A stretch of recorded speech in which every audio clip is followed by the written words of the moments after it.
गांव के बाहर जंगल और सुनसान रास्तों के बीच एक पुराना बस स्टॉप था।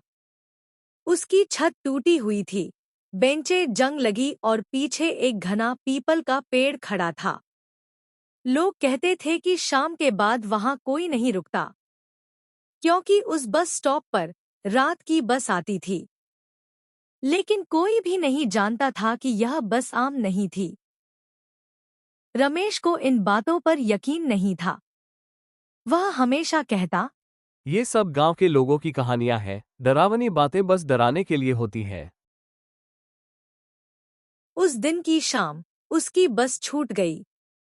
घड़ी में 7:45 बजे थे और आसपास का सन्नाटा उसे और भी डरावना लगा। रमेश ने बस स्टॉप की ओर कदम बढ़ाया। हवा ठंडी थी, पेड़ की शाखाओं से सरसराहट होती थी और दूर कहीं से कभी-कभी उल्लू की आवाज सुनाई देती। बस स्टॉप पर पहुंचते ही उसने देखा कि बेंच पर धूल जमी थी और पुराने बोर्ड पर लिखा था, बस इंतजार करती है, लेकिन कभी लौटकर नहीं आती।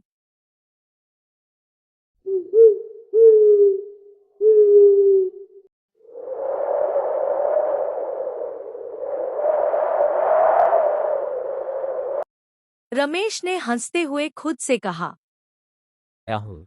वाह, कितनी रोमांचक कहानी जैसी जगह है। बस मुझे डरने का मौका मिलेगा।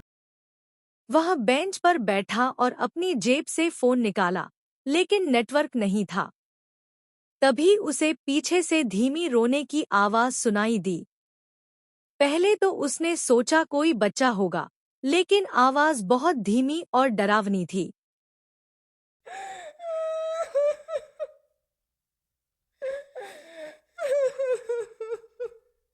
जब उसने घूमकर देखा, तो उसके पैरों के नीचे जमीन ठंडी सी लग गई। पीपल के पेड़ के नीचे एक लड़की खड़ी थी। सफेद साड़ी, गीले बाल और उसकी आंखों में अजीब सी चमक थी। रमेश ने हंसते हुए पूछा, तुम ठीक तो हो? अब तक नहीं।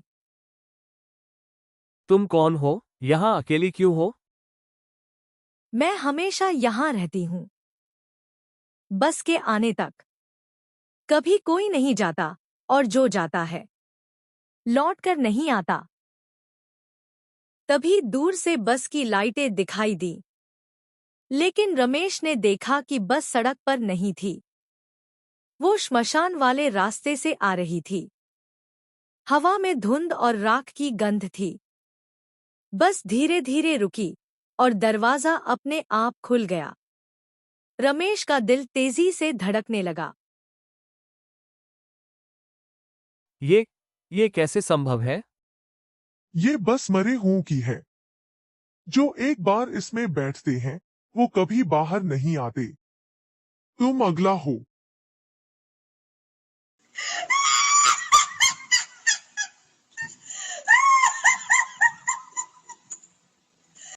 मैं यहाँ से चला जाता हूँ।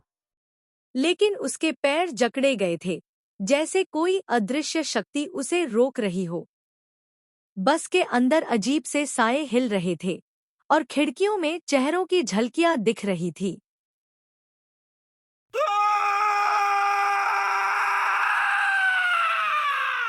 रमेश चीख पड़ा।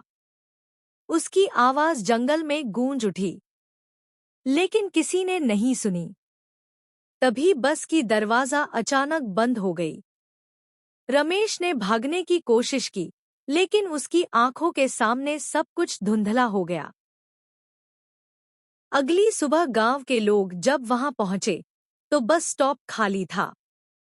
लेकिन बेंच पर लिखे शब्द ने हर किसी के रोंगटे खड़े कर दिए, आज अगला नंबर तुम्हारा है। रमेश कभी वापस नहीं आया। गांव वाले कहते हैं कि रात के समय बस स्टॉप नंबर 13 के पास जाना मौत के करीब होना है।